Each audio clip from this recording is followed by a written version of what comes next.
जी data नहीं दे रहे। पहले ऐसा होता था कि लोग इमीडिएटली डाटा देते थे, सर्टिफिकेट के साथ ही लोगों को ये मालूम होता कौन कितने वोट से जीता और कांग्रेस को कितने वोट इसमें मिले।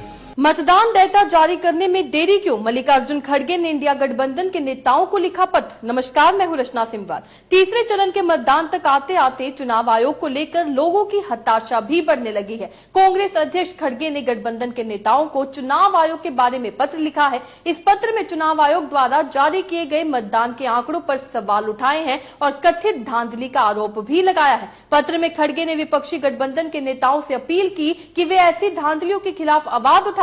खड़गे ने लिखा, हमारा एकमात्र उद्देश्य संविधान की रक्षा और लोकतंत्र की संस्कृति की रक्षा करना है। खड़गे ने मतदान प्रतिशत के आंकड़ों में हुए फेरबदल पर सवाल उठाते हुए आरोप लगाया कि यह अंतिम नतीजों में फेरबदल करने की कोशिश हो सकती है। दरअसल पहले 2 चरणों में मतदान प्रतिशत कम रहा। हालांकि चुनाव आयोग ने मतदान के कई घंटे बाद मतदान प्रतिशत के नए आंकड़े जारी किए, जिसमें मतदान प्रतिशत में 5 से 6% की बढ़ोतरी की गई। इतना बड़ा उछाल पहली बार देखने को मिला और इसी को लेकर अब खड़गे ने भी सवाल किया है कि जब मीडिया रिपोर्ट्स आ रही थी तब ये दिख रहा था कि किस तरीके से इस बार मतदान कम हुआ है और वहीं जब चुनाव आयोग की रिपोर्ट आती है तो उसमें कुछ और ही देखने को मिलता है। और इसी को लेकर जो है खड़गे ने विपक्षी नेताओं को पत्र लिखा है। उन्होंने पत्र में क्या लिखा वो भी आपको बताते हैं। अपने पत्र में खड़गे ने इंडिया गठबंधन के नेताओं से ऐसी विसंगतियों के खिलाफ आवाज उठाने का आग्रह किया है। उन्होंने कहा कि हमारा एकमात्र उद्देश्य एक जीवंत लोकतंत्र और संविधान की संस्कृति की रक्षा करना है।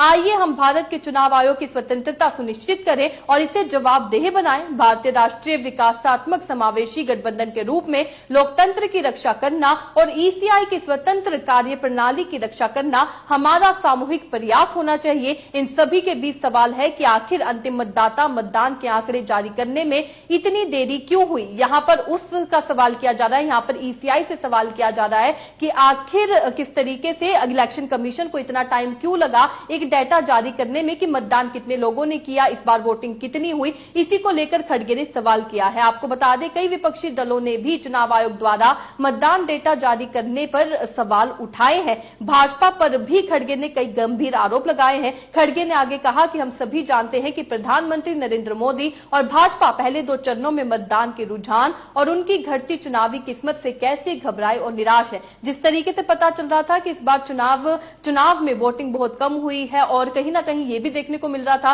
कि लोगों का हित विपक्ष की तरफ जा रहा है। और जब चुनाव आयोग का ये डेटा आया उसी को लेकर अब यहाँ पर खड़गे ने तंज कसा है भाजपा पर। उन्होंने कहा कि पूरा देश जानता है कि सत्ता के नशे में चूर एक निरंकुश शासन कुर्सी पर बने रहने के लिए किसी भी हद तक जा सकता है। खड़गे ने अपनी आवाज उठाई है और खड़गे ने कहा कि मैं आप सभी से आग्रह करूंगा कि हमें सामूहिक रूप से एकजुट होकर और स्पष्ट रूप से ऐसी विसंगतियों के खिलाफ आवाज उठानी चाहिए, क्योंकि हमारा एकमात्र उद्देश्य एक जीवंत लोकतंत्र और संविधान की संस्कृति की रक्षा करना है।